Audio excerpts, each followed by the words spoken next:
Direktorat Tindak Pidana Narkoba Bareskrim Polri bersama Direktorat Jenderal Bea Cukai dan Bea Cukai Bandara Soekarno-Hatta berhasil menggerebek pabrik narkoba milik jaringan Freddy Pratama di Perumahan Sunter, Jakarta Utara. Kerjasama antara kedua lembaga tersebut terbukti berhasil mengungkap peredaran narkoba yang kian meresahkan masyarakat. Dalam preskon tersebut, turut hadir sejumlah pejabat penting, di antaranya Karopenmas Mabes Polri Brigjen Pol Truno Yudo Wisnu Andiko, Direktur Tindak Pidana Narkoba Bareskrim Polri Brigjen Pol Mukti Juharsa, Kepala Kantor Pelayanan Utama Bea dan Cukai Tipe C Soekarno-Hatta Gatot Sugeng Wibowo, serta Direktur Interdiksi Narkotika Syarif Hidayat.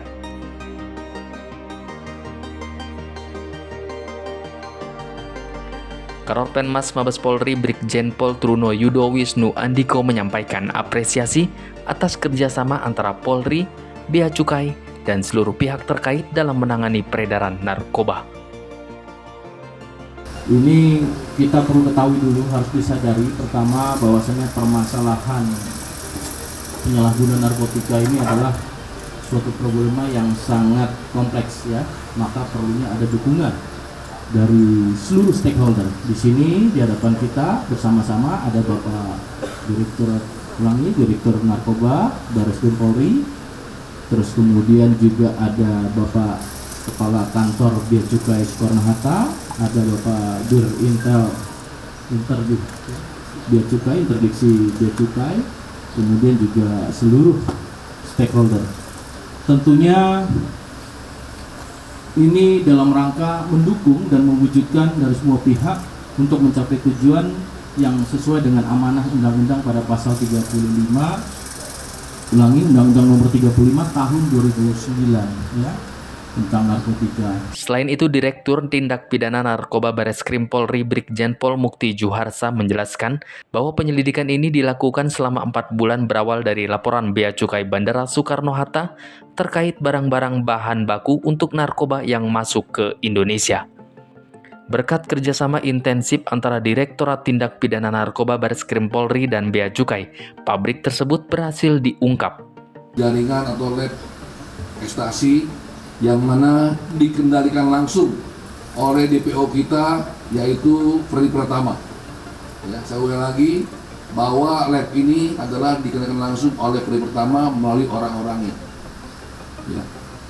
Hasil yang diungkap tersebut adalah adanya yang kita tangkap atau yang berhasil diamankan BB ada 7.800 butir ekstasi, terus ratusan kilo bahan baku pembuat ekstasi TKP, sitaan dari Bea Cukai yang merupakan jaringan Freddy Pratama. Jadi saya ulangi lagi bahwa ada stand atau home industry di sini adalah milik atau dikuasai oleh Freddy Pratama. Selama 4 bulan ya kami bersama-sama dengan Polres Metro Jakarta Utara, Bea Cukai dari Soekarno-Hatta dan Bea Cukai dari pusat sama-sama melakukan penyelidikan selama 4 bulan lamanya. Alhamdulillah sekarang kita bisa menangkap para pelaku tersebut. Mantan Dir Narkoba Polda Metro Jaya ini juga menegaskan bahwa Freddy Pratama, pelaku utama dalam kasus ini, telah mengimpor bahan baku dari Tiongkok. Adapun modus operandinya adalah Freddy Pratama alias Amang, alias Miming, alias Rungkat mengimpor bahan baku yang tidak masuk dalam daftar prekursor dan diimpornya dari Cina langsung, ya. Dan untuk pembuatan daripada ekstasi ini dikendalikan oleh saudara D yang merupakan DPO, yang merupakan ahli kimia daripada orangnya Freddy Pratama.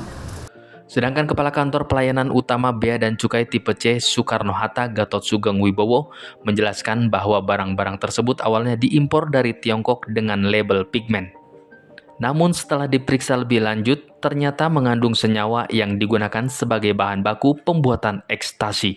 Berdasarkan analisa dari teman-teman Bea dan Cukai, ditemukan kita mendapatkan barang kiriman dua barang kiriman dari Cina itu akhir bulan Desember tahun 2023 dan juga akhir Januari tahun 2024. Jadi dengan alamat pengirimnya FA dari Cina, kemudian penerimanya ada dua, di Grogol dan di Sulawesi.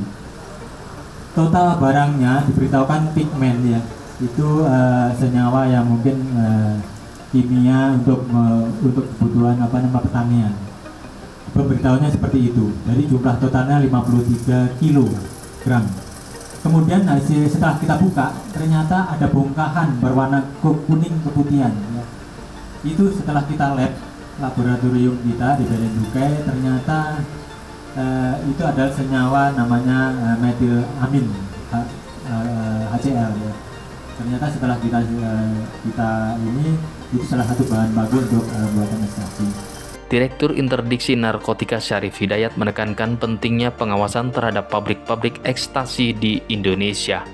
Kasus ini menjadi perhatian khusus karena menunjukkan adanya tren pembuatan ekstasi secara lokal dari bahan baku yang diimpor. Dan yang menarik dari kasus ini adalah bahwa kemarin mungkin Bapak dan Ibu sekalian sudah mendengar kasus yang pertama yang di Semarang gitu ya. Itu adalah pembuatan sabu berasal dari bahan baku. Kemudian yang kedua, yang ini adalah pembuatan ekstasi berasal dari bahan baku. Sebelumnya barang-barang ini adalah diimpor langsung oleh mereka. Sekarang mereka sudah mulai membuat di dalam negeri. Nah tentunya ini semakin membuat kita semakin hati-hati agar kiranya kita juga bisa mengawasi terhadap barang-barang kimia yang seperti untuk yang ini tidak masuk di dalam daftar prekursor, tetapi bisa dipergunakan sebagai bahan baku utama. Nah inilah yang kita lakukan monitoring dan mudah-mudahan ke depannya dari regulator di dalam hal ini tentunya adalah dari Kementerian Kesehatan dan POM bisa memasukkan barang-barang ini untuk menjadi prekursor sehingga pengawasannya bisa menjadi lebih kuat lagi. Dari Jakarta, Tim Liputan Mata News melaporkan.